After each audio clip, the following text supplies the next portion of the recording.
about this because now my integrity and credibility have been questioned by many of my Twitter followers. Did you exaggerate this? No. Did you lie about it? Absolutely not. For those that may not have seen the tweets, I know it's tough, but what was your original tweet?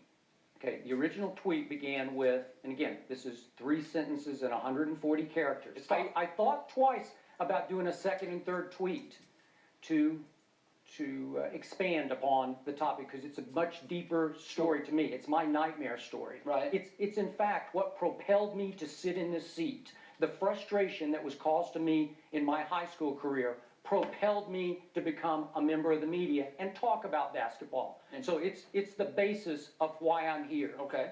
But the original tweet began that in 9th grade, I was asked to go to a big basketball camp, area statewide, that was run by the Iba family of Henry Iba fame at Oklahoma State, the mentor to Bobby Knight. Legendary coach. Legendary. I won MVP of that camp. Many kids who went on to play at high levels in Division I. And I thought I was Pistol Pete Maravich, as you said. I was probably more, what'd you call it, Water Pistol Pete? I probably exaggerated in my head just how good I was. But I thought I was pretty good. I think at some point or another, we're all guilty of that. We're all guilty. So then I go to play for a legendary coach in high school at a big program. At the biggest school in the state, Northwest Classen High School in Oklahoma City, and he hated my game. He didn't like me. I was a 3-point shooter and a gunner before there was even a 3-point line. He wanted me to be a point guard, and I felt like I didn't have the aptitude nor the desire to distribute the basketball. I didn't get it. I don't have the gift that you had. You could definitely run the point. You could score too, but you had the feel for the game, the vision to anticipate when a player is coming up. I had 0 of that.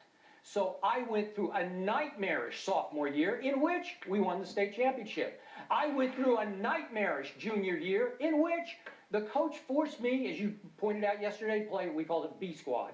Forced me to play B squad to learn to be the point guard, then suit up and play the varsity game at night. Right. I went into my senior year thinking, finally, I got my shot. I'm going to be the guy coming up next year. And what happens the first day of school?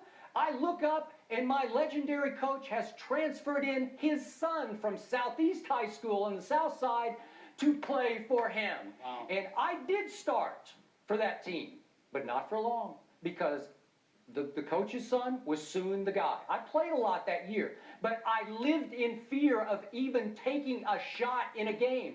When you hit me with the stat, I looked it up last night, I think it was 1.8. I was shocked it was that high because I can barely remember taking shots in games. All I did was do what Henry Iba wanted. You feed the post.